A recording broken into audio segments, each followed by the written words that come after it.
तुम क्या सोचते हो? भगवान कृष्ण और राधा जब प्रेम करते वृंदावन में तो सभी लोग सही निगाह से ही देखते थे। बोलो, बोलते नहीं?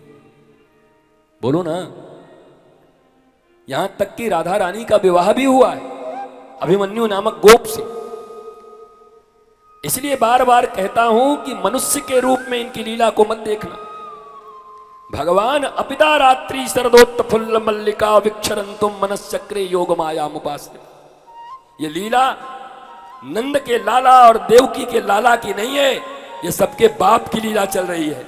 जो जगत का पिता है, परम पिता है, परम पिता का लीला चल रहा है। इसलिए अपना चश्मा लगाने मत जाना, नहीं धोखा खा जाओगे।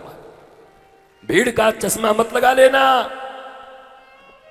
नहीं तो द्वारिका वासियों की तरह कृष्ण के ऊपर आरोप लगा दोगे कि ये मणि चोरी करता है। बताओ, जो सारे जगत के मालिक हैं, नियंता हैं, उनको किसी की मणि चुराने की क्या जरूरत है महाराज? लेकिन संसार ऐसा ही है, भगवान ने दे दिया। अब सारी जनता खड़ी हो गई कि सत्राजित को मारेंगे, इसने भगवान के ऊपर आरोप लगाया। तो तुम क्या कर रहे थे कल तक? तुम भी तो वही कर रहे थे। तो सत्राजित ने भगवान को प्रणाम किया, बोला प्रभु अब तो हमारा यहां रहना बड़ा मुश्किल होगा। बोला बता क्या करूं? बोला मेरी एक बेटी है, उसका नाम है सत्यभामा। अगर मैं आपका ससुर बन जाऊं तो फिर द्वारिका में किसकी हिम्मत है जो हमारी तरफ आंख उठाए? ठाकुर बोले एक तो करके आए, एक लटक के आ गई, और एक अब मणि देवे में तू भी करेगो। बोला बगल में खड़े थे बलराम, बोला कन्हैया कृष्णा अवतार है, हरे कृष्ण स्वीकार कर। तीसरा विवाह हुआ सत्यभामा से। अब मैं तुमसे पूछता हूं, कृष्ण विवाह करने गए कहां थे मुझे बताओ? कि बड़े बेचैन हैं, फेसबुक पर खोज रहे हैं मिल रहा है कि नहीं, कि डीपी खोज रहे हैं किसी का विवाह के लिए? बोलो, कि मैट्रिमोनियल में जाके खोज रहे हैं 5 फुट 6 इंच, रंग गोरा, शरीर गेहुआ और गेहुमन सांप की तरह पूरा विचार, वो भी लिखवा दिया करो। महाराज शादी हो रही है कि सामान बिक रहा है?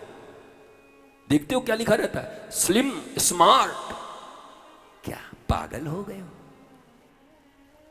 भारत के संस्कारी लोगों, तुम्हारे यहां स्वयंवर मनुष्य के मन को देखकर होता था, उसके संस्कार, उसकी कुलीनता को देखकर होता था। केवल शरीर पे उतर गए, शरीर ही सब कुछ। मैट्रिमोनियल में क्या लिखा रहता है बताओ मुझे? शरीर छोड़ के कुछ और लिखा रहता है? शरीर ऐसा, शरीर ऐसा, और शरीर की पढ़ाई इतनी। मन कैसा है? खानदान क्या है? संस्कार क्या है? कुलीनता कहां है? और ऐसे ही चेहरे वाले कभी कभी आके भोली सूरत दिल के खोटे, नाम बड़े और दर्शन छोटे, परिवार टूट जाते हैं। क्यों? 5 फुट 6 इंच, स्लिम स्मार्ट, गेहुआ, चांदी रंग। हम तो तुम्हें भी कहते हैं जो पिता हो बच्चियों के, मत लिखा करो यार ये सब।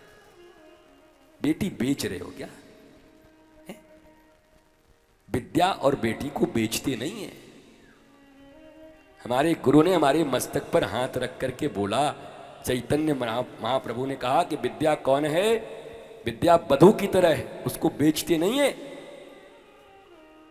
इसलिए गुरु ने हाथ रखकर कहा कि गुरु के दिए ज्ञान को कभी भी पैसे से बेचने की कोशिश मत करना, नहीं तो बेटी बेचने का पाप तुझे लगेगा। इसलिए इतना डरता हूं मैं जीवन में कभी कि कभी भागवत से कहीं कोई बेचने का ये ना हो जाए। ये विशुद्ध ज्ञान बांटने के लिए, देने के लिए। ये सामान नहीं लाया, मेला नहीं लाया तुम्हारे सामने कि तुम खरीदार हो, खरीदोगे, पैसा दोगे मुझे, आके ऐसे ऐसे आरती में नोट चढ़ाओगे तो मैं जिंदा रहूंगा तुम्हारे ऊपर। विद्या बेचते नहीं है, प्रज्ञा बेचते नहीं है, धर्म बेचते नहीं है, संस्कार बेचते नहीं है, संस्कृति बेचते नहीं है। टेंट वाले को बुक कर लिया, माइक वाले को बुक कर लिया, लाइट वाले को बुक कर लिया, खाने वाले को बुक कर लिया, महात्मा भी बुक करके ले आओगे। 10 लाख वाले, 11 लाख वाले, 21 लाख वाले, 25 लाख वाले, 5 लाख वाले, 7 लाख वाले महात्मा बुक करोगे? अब बोलते भी है समाज में। आजकल उनका फीस कितना चल रहा है? बोला 11 चल रहा है। ऐ शर्म करो भाई। महापुरुष को, हाँ, जिन्होंने भागवत, जिन्होंने ज्ञान आहरण करके सारी दुनिया के लिए रखा है, समाज का मंगल ही जिनका उद्देश्य है, उनका भरण पोषण समाज के लोग कैसे कर दें, बताने की क्या जरूरत है। रोटी दाल उनकी चलती रहे, मौज में रहें, आनंद में रहें, तुम्हें कथा सुनाते रहें। कौन बिल्डिंग ठोकने यहाँ आया?